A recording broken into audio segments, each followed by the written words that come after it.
Bom dia, colegas e amigos. Aqui quem fala mais uma vez é o engenheiro civil Mário Elísio Aguiar Soares. Vamos hoje fazer o nosso 15º vídeo. E como eu falei no 14º vídeo, o anterior, nós iríamos falar nesse vídeo um assunto muito interessante, que é o dimensionamento da largura mínima da junta de dilatação que tanto nós debatemos no vídeo anterior. A largura mínima é esse L que vocês estão vendo aqui. O L é a largura da junta e o H é a profundidade, e essa relação nós já aprendemos que L sobre H chama-se fator de forma, que deve ser 2 ou em torno de 2 para que a performance do selante seja a melhor possível. Agora nós vamos aprender como calcular esse L. Bom, inicialmente eu vou mostrar a vocês aqui a fórmula para calcular essa largura mínima em função de vários parâmetros e depois vou destrinchar aqui. Primeiro, a fórmula é essa que vocês estão vendo aqui. LJ é a largura mínima da junta de dilatação, em função desses parâmetros todos que vocês estão vendo aí, que eu vou destrinchar para vocês. Vamos então começar.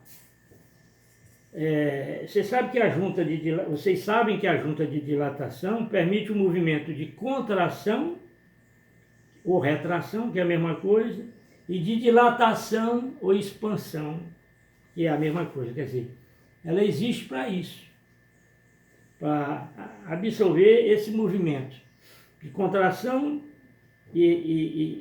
ou retração e dilatação ou expansão. Bom, como vocês viram, a fórmula é função de 4 parâmetros. Vamos começar pelo parâmetro alfa. O que é que representa o parâmetro alfa? Representa exatamente o coeficiente de dilatação linear térmica do concreto, que é conhecido como 0,011. Esse é o coeficiente de dilatação térmica linear do concreto. Qual é a sua unidade? A unidade é expressa em milímetro por metro por grau centígrado. Antes, esqueci de falar da largura, LJ, que é expressa em milímetro. Como vocês estão vendo aqui, o alfa vezes delta L vezes delta T sobre alfa S. O delta L é a distância entre as juntas, ou o espaçamento entre as juntas, a sua unidade é em metro. Quer dizer, você, por exemplo, no estado de Castelão, esse espaçamento das juntas era em torno de 20 metros. Então você já tinha esse dado, ΔL, de 20 metros. E ΔT é a variação entre a temperatura máxima e a mínima anual em graus centígrados.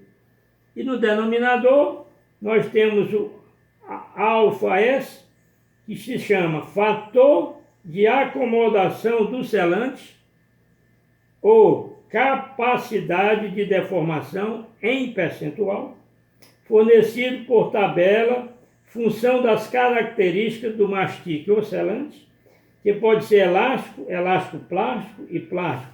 Esse dado é fornecido pelo fabricante. Portanto, como se calcula a largura mínima da junta de dilatação?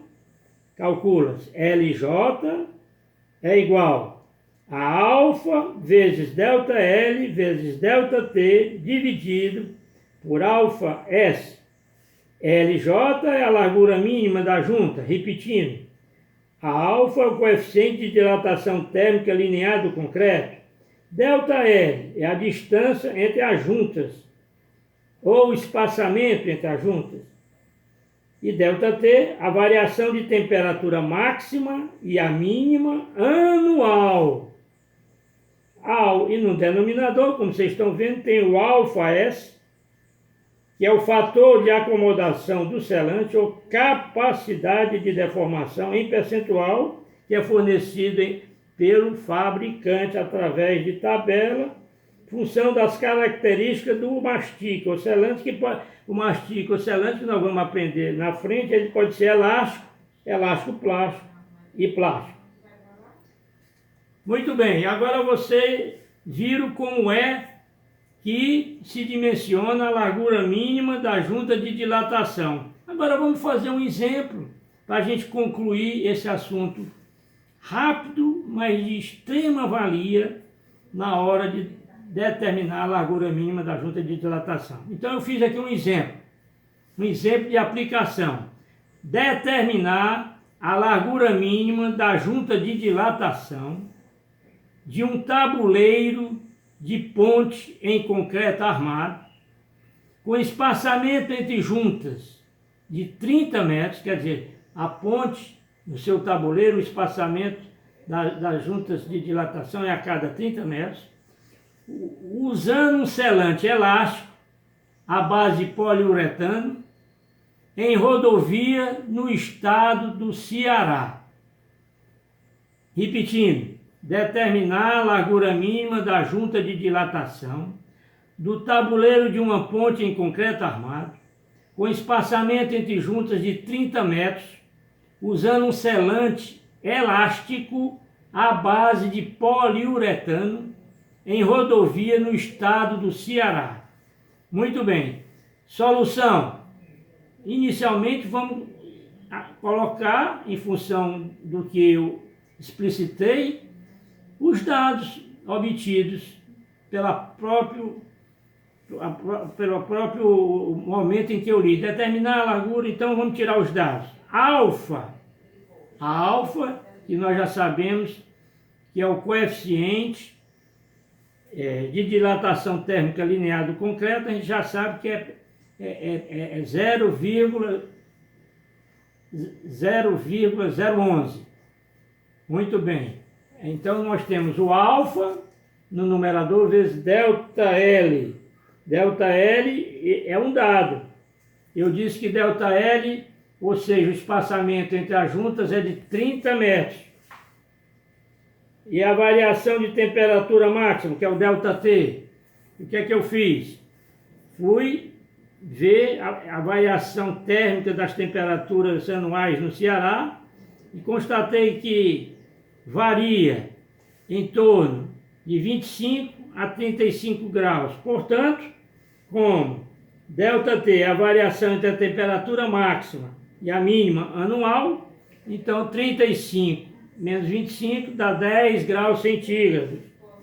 E por fim, nós precisamos saber o ΔS.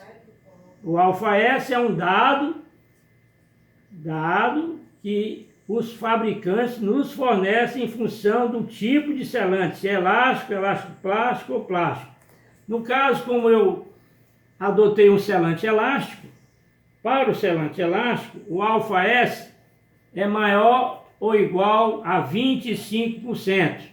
Então nós já temos aqui embaixo todos os dados necessários para colocarmos na fórmula LJ é igual a alfa vezes ΔL vezes ΔT, tudo sobre ΔS.